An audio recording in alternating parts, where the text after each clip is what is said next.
Shalom jemaat Tuhan, puji Tuhan.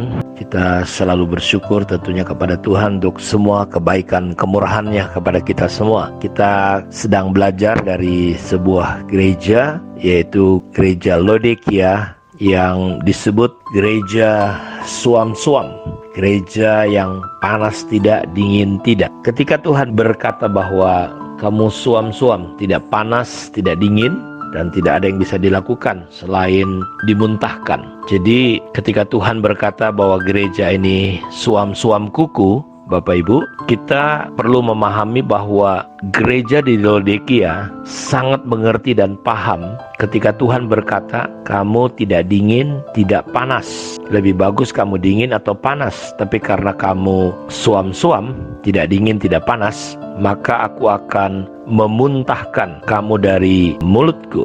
Jadi kalau kita nanti sebentar belajar gereja ini, kita bisa memahami kenapa Tuhan berkata dan menyatakan bahwa kamu ini suam-suam. Kalau Bapak Ibu pelajari selama Yesus hidup di dunia, dia berbicara dengan berbagai perumpamaan. Contoh, dia berkata, ada padaku makanan yang lain.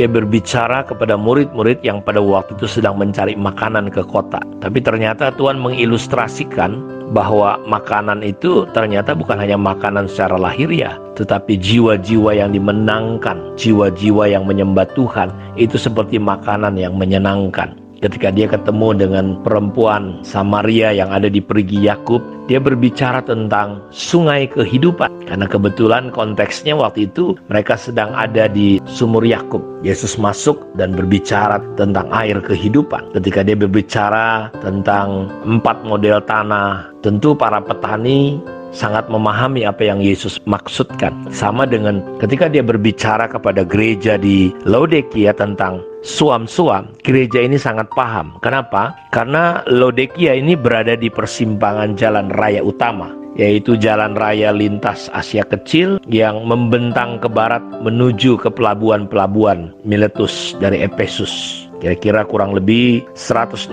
km jauhnya ke arah timur, lewat lereng yang landai menuju dataran tinggi di bagian tengah, dan dari situ terus menuju Syria. Jadi ada jalan lain ke arah utara menuju ibu kota provinsi, yaitu Pergamum, yang ke selatan menuju pantai ke Atalia. Karena letaknya begitu strategis, maka kota ini menjadi pusat perdagangan yang sangat makmur, terutama pada zaman pemerintahan Romawi. Ketika kota ini hancur karena gempa yang hebat tahun 60 Masehi, kota ini sanggup menolak tawaran bantuan biaya pembangunan dari Kaisar. Laodikia menjadi pusat yang penting untuk perbankan dan pertukaran bisnis, ya, pertukaran, dan karena dia terletak di lembah sungai Likus yang lebar, kota ini dikelilingi oleh tanah yang subur. Sungai Likus adalah anak sungai Mender. Produksinya yang terkenal antara lain adalah jubah dari wol hitam yang berkilau.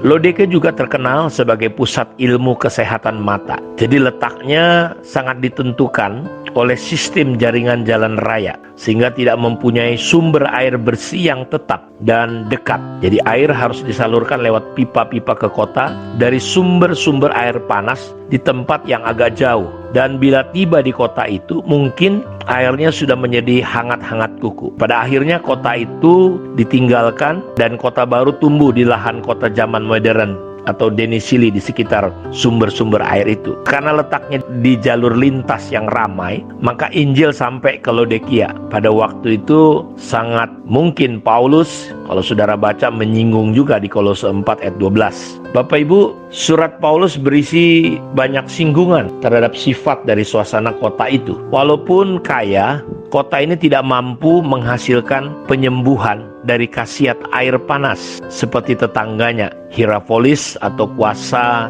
menyegarkan dari air sejuk seperti di Kolose. Jadi hasilnya hanyalah air hangat yang hangat-hangat kuku. Dalam konteks Laodikia, mereka memiliki persediaan air di 2 tempat, yakni di Hierapolis dan Kolose. Di Hierapolis, persediaan air tersebut bersuhu sangat mirip seperti sumber air panas. Jadi air tersebut bisa digunakan untuk pengobatan. Sedangkan air di Kolose adalah air yang dingin, bisa diminum dan berguna untuk menyegarkan badan. Air dari mata air panas di Hierapolis mengalir ke arah Laodikia. Tetapi jauh sebelum kota Laodikia, air panas ini sudah menjadi suam-suam kuku. Kita mengerti sebagai air yang tidak dapat digunakan, terlalu dingin untuk digunakan dalam pengobatan, juga terlalu panas untuk bisa diminum agar menyegarkan badan. Jadi penelitian menemukan bahwa air seperti itu justru bisa menimbulkan penyakit perut. Ibarat orang yang minum air yang sama sekali tidak enak karena mengandung kaporit, rasanya mau dimuntahkan saja. Demikianlah sikap Yesus kepada gereja di Laodikia. Jadi Bapak Ibu, gereja Laodikia ini sangat paham ketika Tuhan berbicara tentang kamu ini suam-suam. Karena sumber air mereka itu dari dua tempat. Satu dekat Kolose dingin, satu lagi dari Hierapolis agak panas. Karena dialirkan melalui pipa, jadi akhirnya air ini tidak lagi terlalu panas atau dingin, jadi suam-suam. Nah, jadi kita lihat Tuhan berbicara kepada gereja ini, Bapak Ibu, kamu ini tidak dingin, tidak panas, suam. Aku akan muntahkan. Jadi kalau kita lihat dari sini bahwa Tuhan Yesus selalu berbicara tujuannya untuk bisa dipahami oleh gereja, oleh jemaat. Saya percaya Bapak Ibu, Tuhan itu bukan Tuhan yang sulit, yang sukar, yang susah. Dia berkata kalau engkau berdoa panggil aku Bapa. Jadi kita lihat dari sini Tuhan ingin dikenalin, Tuhan ingin dekat, Tuhan ingin dimengerti, Tuhan ingin kita memahami Dia. Dan sebenarnya tidak terlalu sulit. Karena Tuhan tidak berbicara dengan bahasa yang kita tidak mengerti, tetapi dengan bahasa yang sederhana. Seperti dia bicara kepada gereja di Laodikia ini. Kamu tidak panas, kamu tidak dingin. Lebih bagus kamu dingin atau panas, tapi kamu suam. Nah dari sini Bapak Ibu, kita bisa belajar dari gereja Laodikia. Gereja yang dianggap suam-suam ini, Tuhan berkata dan tujuannya adalah supaya mereka bisa memahami, bisa mengerti situasi dan kondisi yang Tuhan harapkan, yang Tuhan inginkan dalam kehidupan mereka. Demikian juga dalam renungan pagi hari ini, percayalah, Tuhan kita bukan Tuhan yang sulit dijangkau. Dia tidak terlalu tinggi sampai kita tidak mampu menjangkaunya. Ada orang berkata Tuhan hanya sejauh doa. Dia lebih dekat dari udara yang kita hirup. Dia tidak menggunakan bahasa Greek atau bahasa Yunani, tapi dia menggunakan bahasa yang saudara mengerti. Karena itu